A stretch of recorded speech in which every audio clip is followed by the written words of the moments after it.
The Galactic Council had ruled the stars for 17,000 years. They called themselves the Enlightened Collective, a gathering of 412 different species who had learned to live together in what they believed was perfect harmony. Their cities floated between planets. Their ships moved faster than light. Their weapons could crack moons and boil oceans. They had conquered every challenge the universe had thrown at them. But they had never met humans. Ambassador Al stood before the massive viewing window of the council chamber, his three eyes watching the blue and green planet spinning slowly below. Earth, the natives called it, such a simple name for such a simple world. The planet was small, wet, and covered with primitive settlements that barely scratched the surface of the land. The humans had only just discovered how to leave their own atmosphere. They were children playing with fire.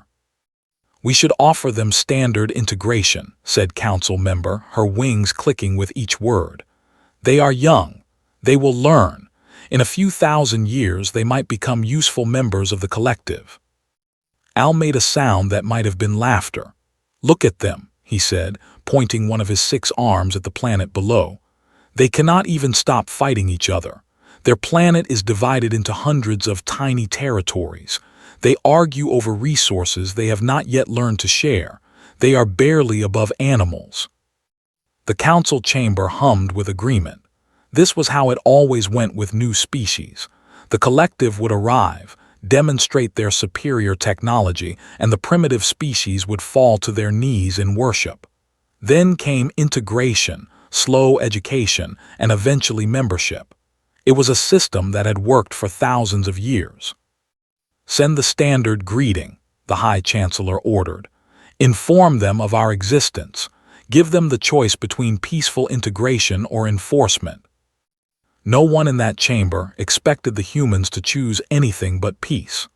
After all, what could a species that had barely learned to split the atom do against ships that had crossed the galaxy? The message was sent.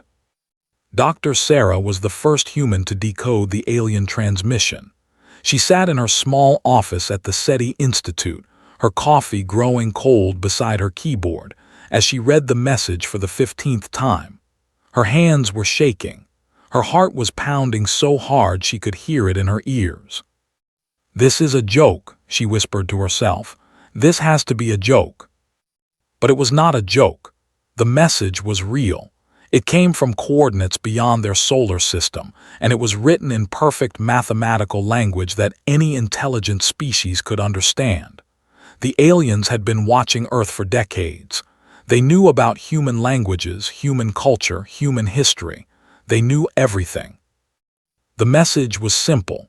Humanity had 2 choices. They could accept integration into the Galactic Collective, surrender their independence, and become a minor member of an empire that spanned the stars. Or they could refuse and face what the message called enforcement protocols. Sarah picked up her phone and called the only number she could think of.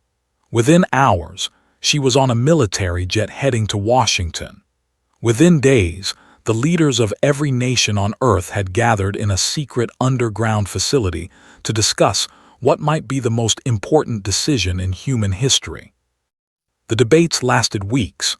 Some argued for immediate surrender. The aliens clearly had technology far beyond anything humans could imagine. Fighting them would be suicide. Others argued for resistance. Humanity had never surrendered to invaders before, and they would not start now, even if the invaders came from the stars. In the end, the decision was made not by politicians or generals, but by the people themselves. News of the alien contact leaked to the public, as news always does, and the response was not what anyone expected. There was no panic, there was no mass surrender, instead there was anger. Humans had spent their entire history fighting for their freedom. They had fought against kings and emperors, against dictators and tyrants. They had spilled oceans of blood for the right to rule themselves. And now, some aliens from across the galaxy thought they could just arrive and demand submission. The message from humanity was equally simple: no. Ambassador Al could not believe what he was reading. In his 1700 years of life, He had overseen the integration of 43 different species into the collective. Some had resisted at first, but they had always given in once they understood the futility of their situation. A few demonstrations of power, a few destroyed cities, and the primitives always came crawling back, begging for mercy. But humanity was different. Their response had not been a request for negotiation. It had not been a plea for time. It had been a single word, transmitted in every human language simultaneously, broadcast from every radio tower and satellite dish on the planet. "No. They are insane," council member said, her wings clicking rapidly with agitation. "Do they not understand what we can do to them? Our fleet could reduce their planet to ash in a matter of hours." "Perhaps they need a demonstration," the High Chancellor suggested. "Choose one of their cities, something large enough to make an impression but small enough that we are not accused of genocide. Show them what happens to species that refuse the collective." Al nodded slowly. This was the standard procedure. One destroyed city, a few million dead, and the primitives would understand their place in the galaxy. It was unfortunate but necessary. The collective had not survived for 17,000 years by being gentle with those who refused to cooperate. The target was chosen carefully. A city called Shanghai, one of the largest human settlements, with a population of over 26 million. The destruction would be filmed from space and broadcast across the planet. The humans would see their buildings burn, their people die, and they would finally understand that resistance was impossible. The collective fleet moved into position. 100 warships, each one carrying enough firepower to crack a continent. The humans had nothing that could even scratch the paint on their hulls. This would not be a battle. It would be a lesson. "Begin the bombardment," Al ordered. The first plasma beam lanced down from orbit, a column of fire that struck the heart of the city. Buildings vaporized instantly. The ground shook with the force of 1,000 earthquakes. A mushroom cloud of smoke and debris rose into the sky, visible from space. And then something unexpected happened. The humans fired back. Colonel James Wright had spent 30 years in the United States Air Force. He had flown combat missions over 3 continents. He had seen things that would give most people nightmares for the rest of their lives, but nothing had prepared him for this moment. He was standing in the control room of Cheyenne Mountain, watching the screens that showed the destruction of Shanghai in real time. 26 million people, dead in an instant. The city was gone, replaced by a crater that was still glowing with heat. "We have a firing solution," one of his technicians reported. James looked at the screen. The alien fleet was clearly visible, 100 ships arranged in a perfect formation above the Earth. They were so confident in their superiority that they had not even bothered to take defensive positions. They were just sitting there, waiting for humanity to surrender. They did not know about Project Prometheus. For the past 15 years, ever since the first alien signals had been detected, humanity had been preparing for this moment. They had known, deep down, that they were not alone in the universe, and that whoever was out there might not be friendly. So they had built something in secret, something that no one outside of the highest levels of government knew about. Orbital defense platforms, hidden in the debris field of 1,000 supposedly failed satellite launches. Nuclear weapons that had been secretly modified with technologies reverse-engineered from crashed alien probes. Plasma cannons that had been developed in underground laboratories by the greatest minds humanity had ever produced. The aliens thought they were dealing with primitives. They were wrong. "Fire," James said. The first volley caught the alien fleet completely by surprise. 3 ships exploded instantly, their shields overwhelmed by weapons they had never expected humans to possess. The others broke formation, scrambling to understand what was happening. A second volley destroyed 5 more ships. And then the real battle began. Al watched in horror as his fleet burned around him. This was impossible. The humans were supposed to be primitives. They were supposed to have nothing but chemical rockets and nuclear weapons barely capable of reaching their own moon. They were supposed to fall to their knees and beg for mercy. Instead, they were fighting back, and they were winning. "How is this possible?" he demanded. "Where did they get these weapons?" No one had an answer. The humans had somehow developed technology that should have taken them thousands of years to discover. Their weapons were crude, unrefined, but devastatingly effective. They fought with a ferocity that the collective had never encountered before. Al had studied human history during the approach to their planet. He had read about their wars, their conflicts, their endless cycle of violence. He had dismissed it as the behavior of primitives, animals fighting over scraps of territory. Now he understood that he had made a terrible mistake. Humans were not just violent. They were creative in their violence. They had spent their entire existence developing new and better ways to kill each other. War was not a last resort for them. It was an art form. "Retreat," Al ordered. "All ships retreat to the rendezvous point." What remained of the collective fleet turned and fled, leaving behind the burning wreckage of their fallen comrades. They had come to Earth expecting to teach primitives a lesson. Instead, they had learned something themselves. Humanity was not a species to be trifled with.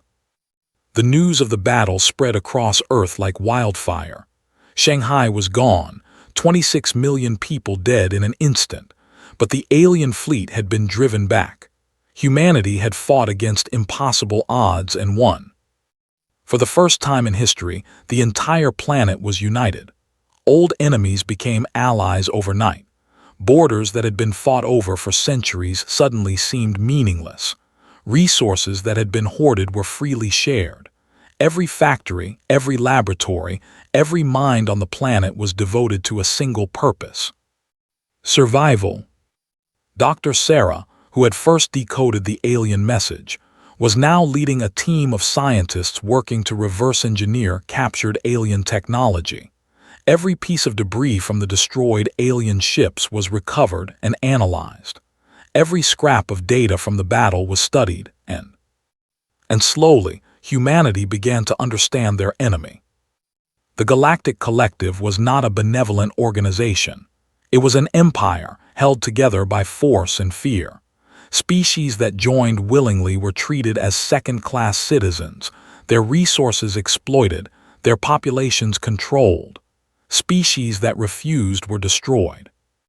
But the collective had grown complacent over thousands of years of easy victories. They had forgotten what it meant to face an enemy that would not surrender. They had forgotten what it felt like to fight someone who was willing to die rather than submit. Humanity remembered. Colonel James Wright stood before the assembled leaders of Earth, a holographic display showing the galaxy behind him. The collective had retreated, but they would be back. They could not allow humanity to remain free. A species that had defeated them once was too dangerous to leave alone. "We have maybe 2 years before they return with a larger fleet," James said. 2 years to prepare for a war that will determine the future of our species." "Can we win?" someone asked. James thought about his answer carefully. The collective had ruled the galaxy for 17,000 years. They had thousands of ships, trillions of soldiers, technology that humanity was only beginning to understand. By any rational calculation, humanity did not stand a chance. But humans had never been particularly good at accepting rational calculations. "We can make them bleed," James said. "We can make every inch of space they take cost them dearly. We can turn this galaxy into a graveyard for anyone who tries to enslave us."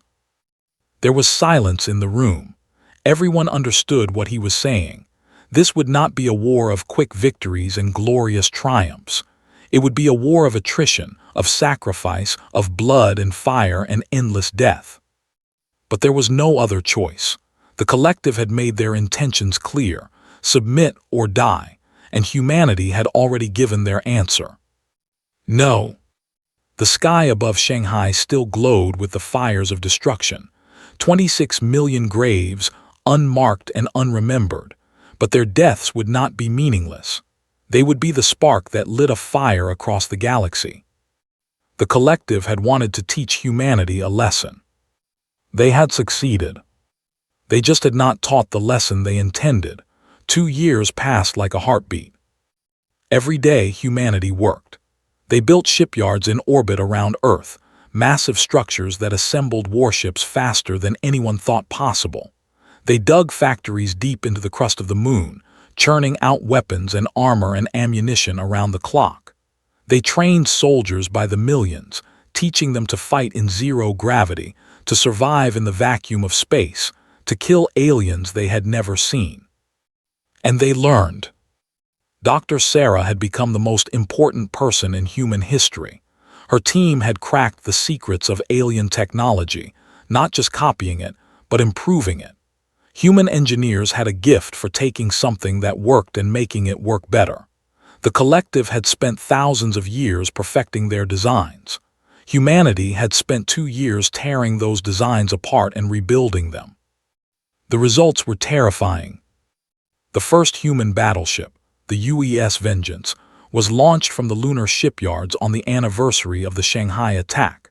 It was twice the size of any collective vessel, armed with weapons that combined the best of human and alien technology. Its hull was made of an alloy that human scientists had created, stronger than anything the collective had ever developed. Its engines could push it faster than any ship in the galaxy. But the Vengeance was just the beginning. Behind it came more ships, dozens of them, then hundreds. An entire fleet, built in just 2 years by a species that the collective had dismissed as primitives. Colonel James Wright, now Admiral Wright, stood on the bridge of the Vengeance and watched as his fleet assembled around him. 1,200 warships, each one crewed by men and women who had volunteered to die if necessary. Behind them, Earth spun slowly in the darkness, a blue and green jewel that they had sworn to protect. Admiral, his communications officer, reported, "We're picking up hyperspace signatures, multiple contacts, bearing 037. James nodded. The collective was returning just as they had predicted, but this time humanity was ready. All ships battle stations, prepare to engage. Grand Admiral Han had been given a simple mission: return to the primitive human planet, crush their pathetic resistance, and bring them into the collective as an object lesson for any other species that might consider rebellion. The High Chancellor had given him 5,000 warships, the largest fleet assembled in collective history. Nothing could stand against such force. But as his fleet emerged from hyperspace, Han felt something he had never experienced before in his 3,000 years of military service. Fear. The human fleet was waiting for them, not hiding, not running, not cowering behind their planet's defenses. They were arranged in perfect formation, their ships gleaming in the light of their sun. And they were not the primitive vessels that had embarrassed the collective 2 years ago. These were warships, real warships, built for one purpose only: destruction. How many? Han asked, his voice barely above a whisper. Over 1,000 vessels, Grand Admiral, comparable in size and armament to our heavy cruisers. 1,000 warships. In 2 years, the humans had built 1,000 warships from nothing. It was impossible. It violated every principle of industrial capacity that the collective had ever established. No species could build so quickly, so efficiently. No species except humans. We still outnumber them 5 to 1, Han said, forcing confidence into his voice. Form attack formations. We will crush them through superior numbers. The collective fleet spread out across the void, thousands of ships moving in perfect coordination. They had done this countless times before, against countless enemies. The humans would break before their overwhelming force, just like everyone else. But the humans did not break. Admiral Wright watched the alien fleet approach, 5,000 ships, each one bristling with weapons. They outnumbered his fleet more than 4-1. By any calculation, humanity should have been terrified. But Wright was smiling. "They're taking the bait," he said. "All ships execute maneuver Omega-7." The human fleet began to move. Not retreating, not advancing, but shifting, flowing like water around invisible obstacles. The collective had never seen anything like it. Their own ships moved in rigid formations, predictable patterns that had worked for thousands of years. The humans fought like chaos itself. The first volley from the human fleet was devastating. Not aimed at the center of the collective formation, but at the edges, picking off stragglers and support ships. The collective tried to respond, but the human ships were never where they expected them to be. "Why won't they stand and fight?" one of Hand's officers demanded. "This is not war, this is madness." But it was not madness, it was something far worse. It was guerrilla warfare brought to space. Humans had spent their entire history fighting each other. They had developed tactics that no other species had ever imagined. Ambushes, feints, false retreats, psychological warfare. They knew how to fight against superior numbers. They knew how to turn weakness into strength. And they were teaching the collective a lesson in pain. The battle lasted for 3 days. 3 days of constant fighting, of ships burning and crews dying, of weapons fire lighting up the void like a second sun. The collective threw everything they had at the humans, wave after wave of attacks that should have overwhelmed any defender. But the humans held. Every time the collective broke through one defensive line, they found another waiting behind it. Every time they destroyed one human ship, 2 more appeared to take its place. The humans were not just fighting. They were adapting, learning, evolving their tactics in real time. On the second day, the humans unleashed something new. Small, fast ships that the collective had ignored as insignificant suddenly swarmed their largest vessels, attaching themselves to hulls and detonating with devastating force. Suicide ships, crewed by volunteers who had known they would not survive. The collective had never encountered anything like it. Their species valued survival above all else. The idea of deliberately sacrificing oneself was incomprehensible to them, but to humans, it was just another weapon in their arsenal. On the third day, Grand Admiral Hand made a decision that no collective commander had made in over 8,000 years. He retreated. The High Chancellor of the Galactic Collective stared at the battle reports, his 3 eyes blinking rapidly in disbelief. It was impossible. 5,000 warships, the most powerful fleet ever assembled, defeated by primitives who had barely learned to leave their own planet. "We lost 2,300 vessels," Admiral Hand reported, his voice hollow with shame. "The humans lost perhaps 300. They fought like nothing we have ever seen." "This cannot be allowed to stand," Council member said, her wings clicking furiously. "If other species learn that the humans defeated us, they will begin to question our authority. The entire collective could collapse." The High Chancellor knew she was right. The collective had maintained power through fear for 17,000 years. Fear of their weapons, fear of their numbers, fear of their willingness to destroy anyone who opposed them. If that fear was broken, everything would fall apart. "We will send a larger fleet," the Chancellor decided. 10,000 ships, 20,000, as many as it takes. The humans will be destroyed down to the last individual. Their planet will be sterilized. No trace of them will remain. But even as he spoke the words, the Chancellor felt a cold dread settling in his heart. The humans had built 1,000 warships in 2 years. How many would they build in 5 years? In 10? How long before they were not just defending their planet but attacking collective territory? For the first time in his long life, the High Chancellor understood what his ancestors had felt when they first looked up at the stars and wondered if something was looking back. Fear. On Earth, the victory celebrations were tempered by grief. Humanity had won, but at a terrible cost. 90,000 soldiers had died in the battle, their ships torn apart by collective weapons. Each one had a family, friends, people who would mourn them forever. But their sacrifice had not been in vain. Admiral Wright stood before the memorial wall, reading the names of the dead. So many names, so many lives cut short.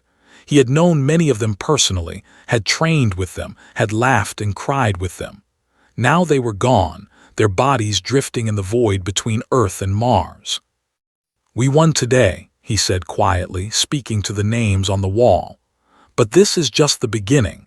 They'll be back with more ships, more weapons, more determination to wipe us out. And when they come, we'll be waiting." Dr. Sarah joined him at the wall. She looked older than she had 2 years ago, the weight of her responsibilities etched into her face. But her eyes still burned with the same fire that had driven her since the first contact. "The Council won't stop," she said. "They can't. If they let us survive, other species will start to question them. We've become a symbol of resistance to their entire empire." Wright nodded. He had studied the intelligence reports, the captured communications, the analysis of collective psychology. The aliens were terrified of what humanity represented, not just a military threat but an ideological one. The idea that a primitive species could stand against them threatened the very foundations of their civilization. "Good," Wright said. "Let them be afraid. Let them send their fleets and their armies. We'll break them all." "And then what?" Wright turned to look at her, and there was something in his eyes that made Sarah's blood run cold. Something that had not been there before Shanghai burned. "Then we take the war to them." 6 months later, the first human offensive began.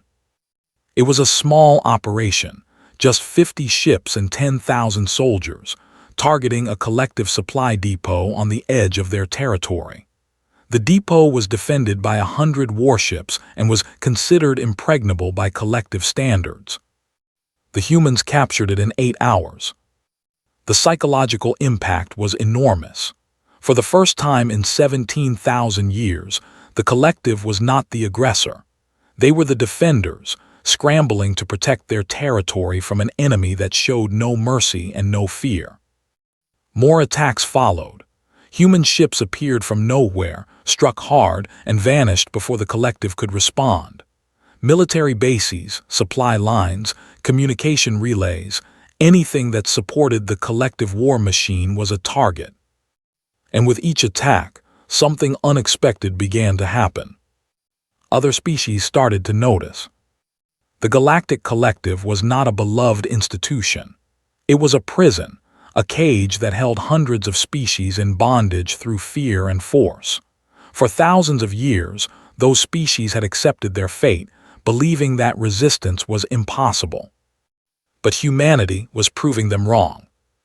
The first rebellion started on a small planet called Seven, home to a species of crystalline beings who had been enslaved by the collective for over 3,000 years.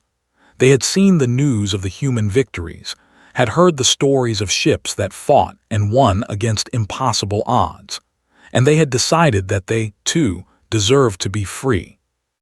The rebellion was crushed within weeks, the entire species nearly wiped out, but the spark had been lit. Other species began to whisper among themselves, began to dream of a future without collective rule. And they began to look toward a small blue planet on the edge of the galaxy, where a young species had done the impossible.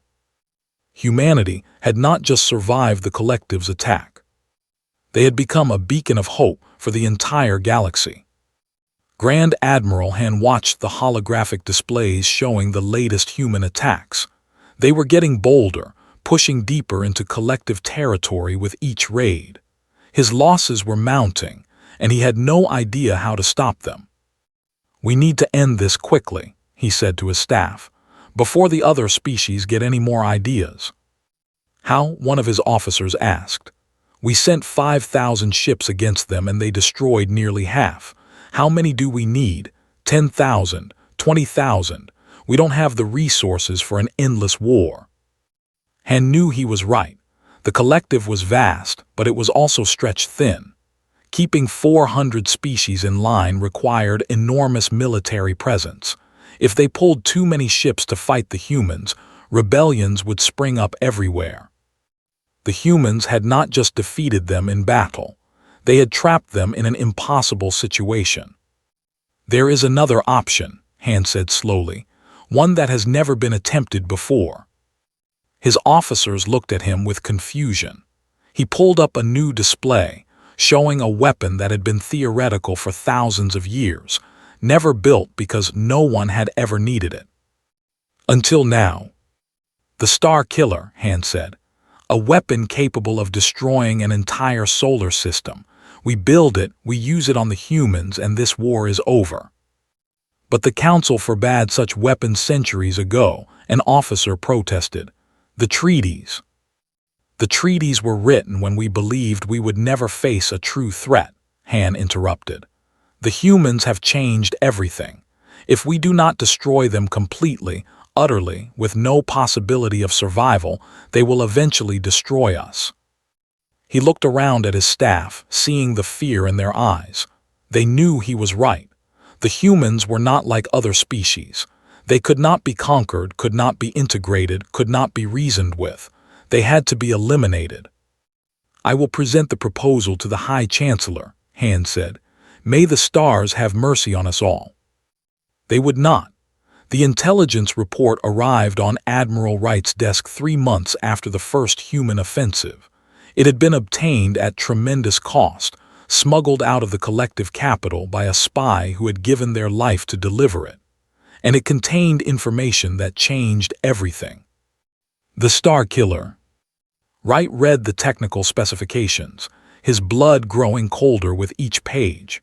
The weapon was beyond anything humanity had imagined. A device capable of destabilizing a star, causing it to go supernova and destroy everything in its solar system. Ships, planets, moons, everything reduced to atomic dust in an instant. And the collective was building it. "Can they actually do this?" Wright asked Doctor, who had been called to the emergency meeting. Sarah's face was pale as she reviewed the data. "According to these specs, yes. The physics are sound. They've been working on the theoretical framework for thousands of years. They just never had a reason to build it before. They have a reason now." The room fell silent. Everyone understood what this meant. The collective had decided that humanity was too dangerous to simply defeat. They had decided to erase them from existence, to destroy not just their ships and soldiers, but their entire world, their entire species, everything they had ever been or ever would be. Wright stood and walked to the window, looking out at the stars. Somewhere out there, in a shipyard they had not yet located, the weapon that would end humanity was being built. They had maybe 6 months before it was complete.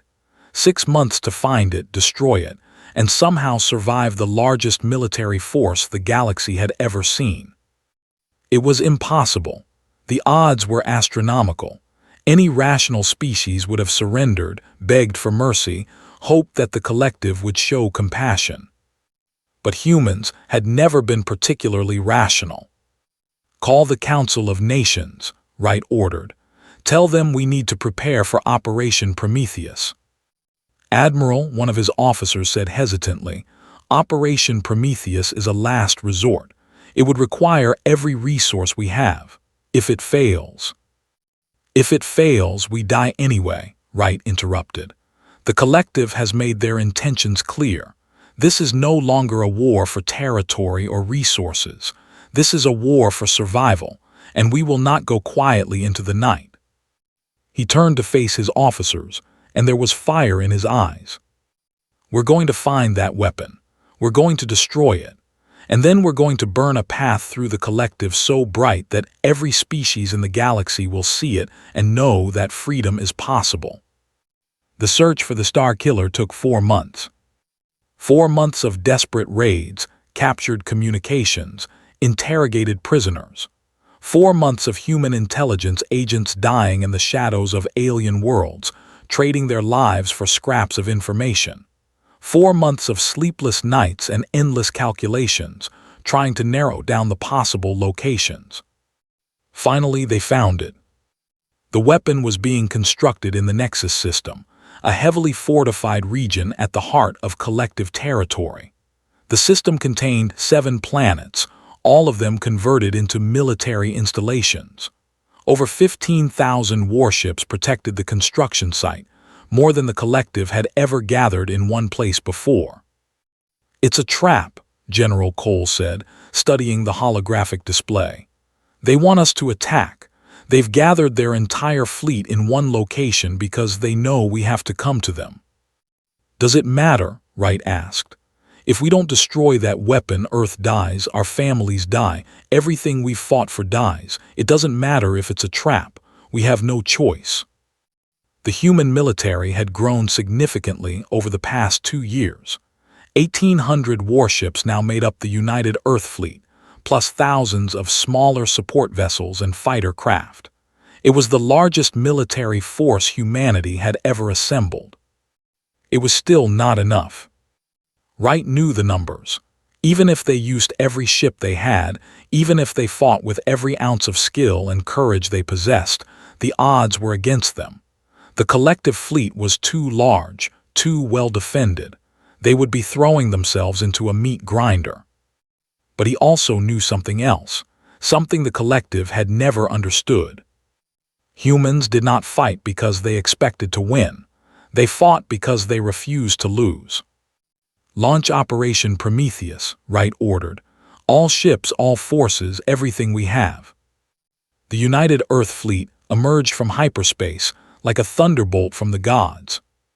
1,800 warships, arranged in a formation that human tacticians had spent years developing. At their center was the UES Vengeance, its massive guns already charging for the first volley.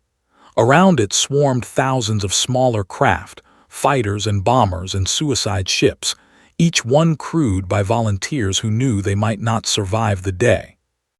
Grand Admiral Han watched them come, and despite everything, he felt a grudging respect for his enemy. They were outnumbered nearly 10 to 1. They were attacking the most heavily defended position in the galaxy. They had no chance of victory. And they came anyway. "All ships engage," Han ordered. "Destroy them to the last vessel." The battle that followed would be remembered for as long as intelligent life existed in the galaxy. The collective fleet surged forward, confident in their overwhelming numbers. They had crushed countless enemies before. They would crush these primitives as well. But the humans did not fight like anyone the collective had ever faced. They fought like demons. Wright had studied every battle humanity had ever fought, from the ancient Greeks at Thermopylae to the desperate stands of World War II to the guerrilla campaigns of the modern era. He had taken the lessons of 1,000 wars and applied them to space combat, creating tactics that no alien mind could predict. The human fleet did not meet the collective head-on. Instead, they flowed around them, striking at weak points, retreating before counterattacks could form, then striking again from a different direction. They used the debris of destroyed ships as cover, hiding among the wreckage before launching devastating ambushes. And they used something else, something the collective had no defense against. Communication. The collective fleet operated on a rigid hierarchy. Every ship waited for orders from their commanders, who waited for orders from their admirals, who waited for orders from Han himself. The chain of command was clear and unbreakable. The human fleet had no such restrictions. Every captain was empowered to make their own decisions, to seize opportunities as they appeared, to adapt to changing circumstances in real time. They shared information constantly, warning each other of threats, coordinating attacks, covering each other's weaknesses. It was chaos, beautiful, deadly chaos. The battle raged for 2 days. 2 days of constant fighting, of ships dying by the hundreds on both sides. The void around the Nexus system became a graveyard, filled with burning hulks and drifting bodies. The light from plasma beams and nuclear detonations was visible from planets light years away. On the second day, the human fleet finally broke through. Wright had been waiting for this moment, sacrificing ships and lives to create an opening in the collective defenses. Now, with that opening secured, he gave the order that everyone had been waiting for. Strike Force Alpha, go, destroy the Star Killer. 100 ships surged through the gap, racing toward the construction platform where the weapon was being built. They were the best crews in the fleet, volunteers who had trained specifically for this mission. They knew that most of them would not survive. They went anyway. The collective tried to stop them. Ships peeled away from the main battle, racing to intercept the strike force. Defensive platforms opened fire, filling space with weapons fire. Hundreds of fighters swarmed toward the human ships like angry insects. It was not enough. The humans had one advantage that no amount of firepower could overcome. They did not care about survival. They cared only about completing their mission. Ships that should have retreated charged forward instead, drawing fire away from their comrades. Pilots rammed their fighters into enemy vessels, sacrificing themselves to create openings. Admiral Wright watched from the bridge of the Vengeance, his hands clenched so tightly that his knuckles had turned white. Everything depended on the next few minutes. The fate of humanity, the fate of Earth, the fate of everything they had ever loved. Strike Force Alpha reached the construction platform. Captain Maria Santos was the first to breach the platform's defenses. Her ship, the UES Resolution, had been badly damaged in the approach. Half her crew was dead, and the other half was wounded. Her weapons were almost depleted, her shields were failing, and her engines were running on emergency power. She did not care. "All hands prepare for boarding action," she ordered. The Resolution crashed into the platform's docking bay, its hull tearing through metal and machinery. Maria was out of her chair before the ship stopped moving, grabbing a rifle and leading her surviving crew into the alien structure. The platform was enormous, a maze of corridors and chambers filled with technology that humanity was only beginning to understand. Somewhere inside was the Star Killer's control center. Maria did not know exactly where it was, but she knew that she would find it or die trying. Her team moved through the platform like ghosts, killing anyone who stood in their way. The collective defenders were numerous, but they were not prepared for close-quarters combat. They had never faced an enemy inside their own installations. They had never faced humans fighting for their lives. Maria lost soldiers with every corridor. Johnson, who had a wife and 3 kids back on Earth, who had been her friend since the academy, who had volunteered for this mission on the anniversary of Shanghai's destruction when his entire family had died. They fell one by one, and Maria kept moving forward.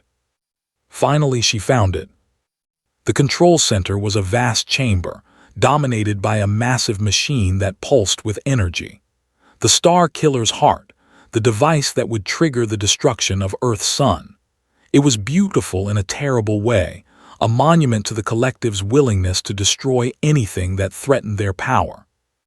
Maria raised her rifle. "This is for Shanghai," she whispered. She fired. The explosion was visible from space.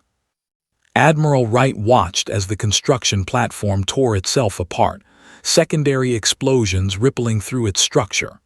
The Star Killer, the weapon that would have destroyed humanity, was gone, reduced to atoms by a single woman with a rifle and the courage to use it. But the battle was not over. The collective fleet, already shaken by the destruction of their weapon, now faced a choice.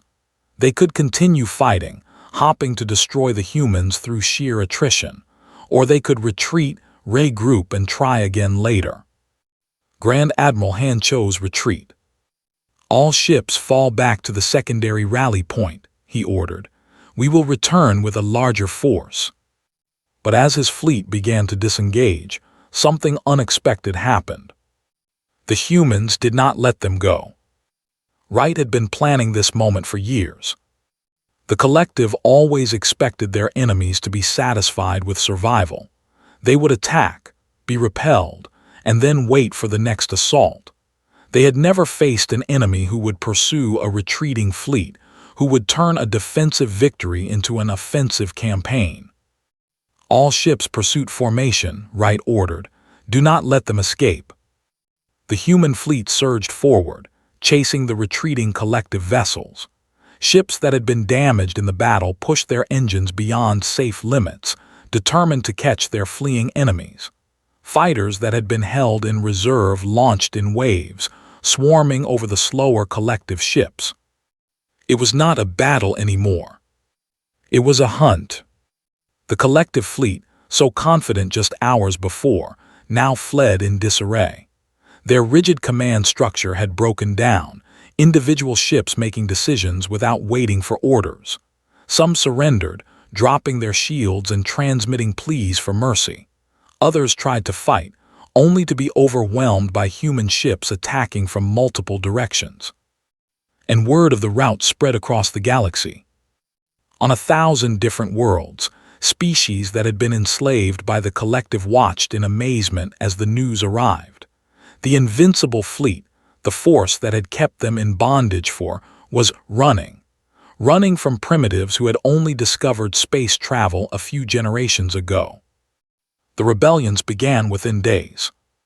The war lasted for another 3 years. 3 years of bitter fighting, of planets changing hands, of atrocities committed by both sides. The collective threw everything they had at humanity, desperate to destroy the threat before it grew too large to contain.